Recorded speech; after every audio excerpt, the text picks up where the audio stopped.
Cinnamon Bear.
Now, I guess we're all pretty anxious to hear about Judy and Jimmy and their friends Cinnamon Bear and Crazy-Quilt Dragon. For a while, it looked very much like the Wintergreen Witch was going to change them into a pincushion, a doormat, and 2 white mice. But they got away, and what was even nicer, got their precious silver star. The Crazy-Quilt Dragon tucked it into his hind pocket for safekeeping, and they all climbed on his back and swam away from the island of Obi.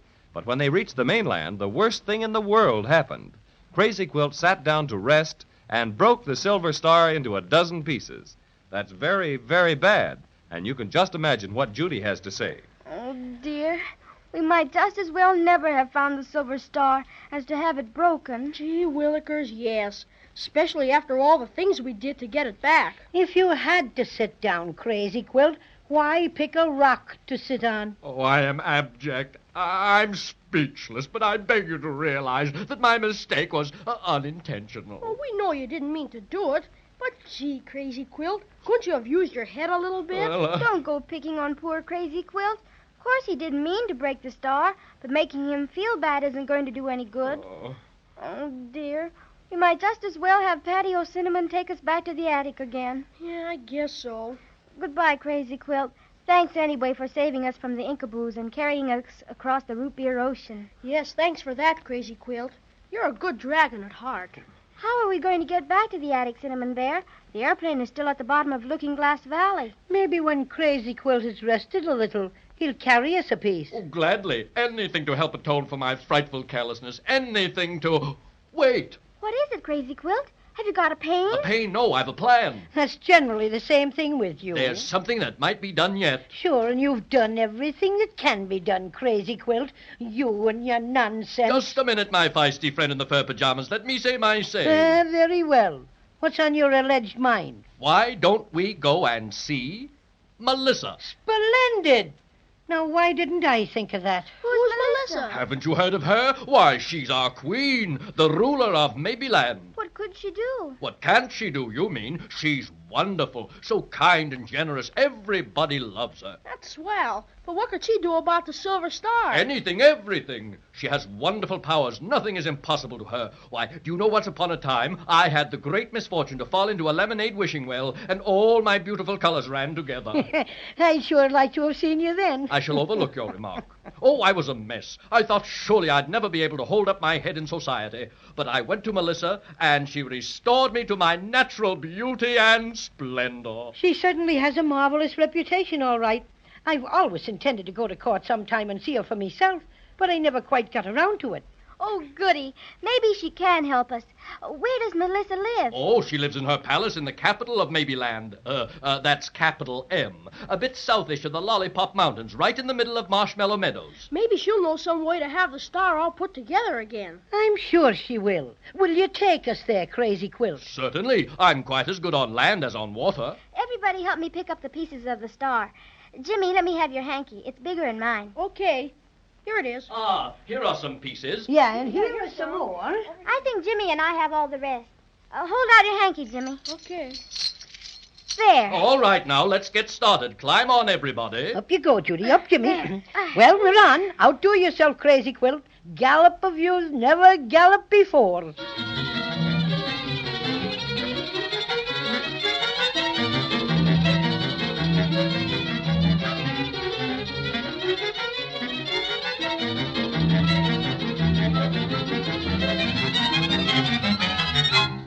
This is the anteroom to the Queen's audience chamber. We'll have to wait here until time for us to see the Grand Wonky. My goodness. How many more do we have to see before we get to see Melissa? Yes, I never saw so many, whatchamacallums? Secretaries. Yes, things like that. Oh, but you must remember, this is a royal court. You have to expect such things. After all, Melissa is the Queen, and she's much too busy to bother with people unless they have really important business with her. Who'd you say we had to see now? The Grand Wonky. He's sort of head of all the ceremonies and presents everybody to Melissa. I wish he'd hurry.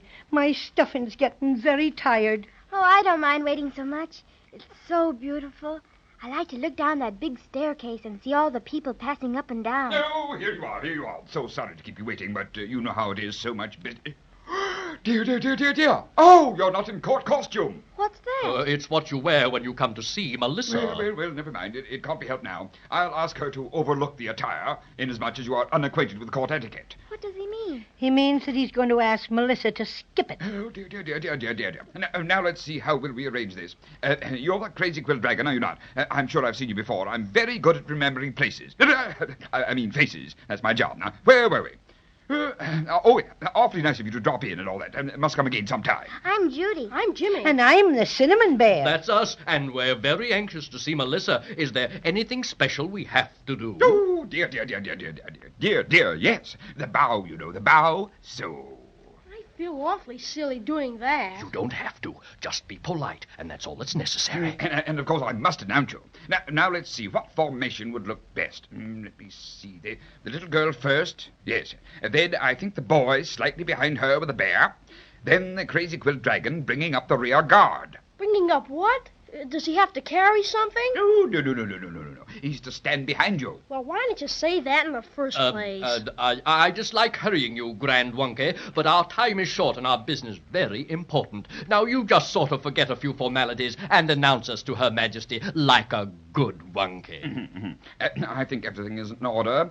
Do you mind if I adjust your green bow, little bear? I'd thank you to keep your hands off me bow, and my name is Patio Cinnamon, if you please. Yes, of course. Now, I think we may enter now. It's about time.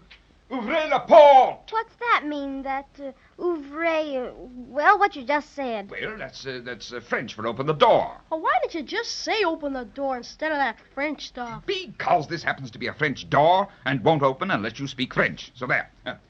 Ouvrez la porte! My, those hinges need oiling dreadfully. Must make a note about that. See about oil for hinges. Now, are we all hunky-bunky? Yes, Wonky. Tetley, the fanfare.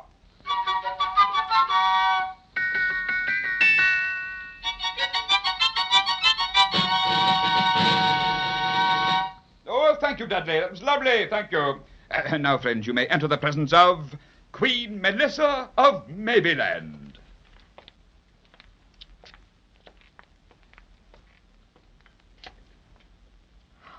Ooh. Oh, my goodness. Isn't she beautiful, Jimmy? You bet. Why, she's nearly as pretty as Mother, I'd say. Look at her throne. It's all shiny. All gold, children. 18 carats, solid gold. It looks like there's something shiny all about her, too. It must be more magic. It is. That protects her from anything touching her. Nothing could get close enough to hurt her. I sure never saw anything like this before. Will you please come closer? Her Majesty desires you to approach. Be sure you don't go too close, however. Your Majesty, may I present Miss Judy? How do you do? Fine, thanks, but we... Mr. Jimmy. I'm so happy to see you. And we're glad to see you. And this is... The Crazy-Quilt dragon, of course. How are you? Oh, very well, Your Majesty. Thank you. And last but not least... Well, who is this fuzzy little person with the green ribbon round his neck? Who are you, little friend? I'm the cinnamon bear with the shoe-button eyes, and I'm helping these children recover a prize. It's a silvery star that was fashioned, you see, for the very tip-top of a big Christmas tree. Though we've hunted low and we've hunted high, we cannot get it back, no matter how we try. A most crazy-quilt dragon made off with it first, then a whale ate it up, but that isn't the worst. Oh, it's been through 100 adventures since then. We just lose it and find it and lose it again. So we've looked and looked till we're almost blue. And if you'll help us out, we're much obliged to you. So you see, Your Majesty? Call me Melissa, won't you? We're all going to be friends, and friends shouldn't be too formal. That suits me. All this wonky business about bowing and everything. I know how you feel, Jimmy, but I must give the Grand Wonky something to do. He'd feel very unhappy otherwise. Well, you see, Melissa, the Cinnamon Bear told you part about what happened to our lovely silver star, but lots of things happened to it after that. And the last thing was, the Wintergreen Witch cast a spell on me and forced me to steal the star and take it to her. The Wintergreen Witch? Grand Wonky, make a note that I must take up the case of the Wintergreen Witch at my next council meeting. She's been practicing magic without a license. Oh, dear me, yes, Your Majesty. Fix witch. Good and proper. She was going to change us into things. Then I showed her a looking glass, and she got awful scared and let us go. And Crazy-Quilt took us across the root beer ocean, but he sat down on the star and broke it into a dozen pieces. So we thought maybe you could help us get it fixed. Of course I can help you. You can? Oh, that's wonderful. Now you just listen very carefully to everything I say, and your silver star will be restored. Well, that's quite the best news Judy and Jimmy have had since they started out on their adventurous trip through Maybeland. Let's be sure to listen next time and find out how Queen Melissa plans to get the broken silver star back into one piece.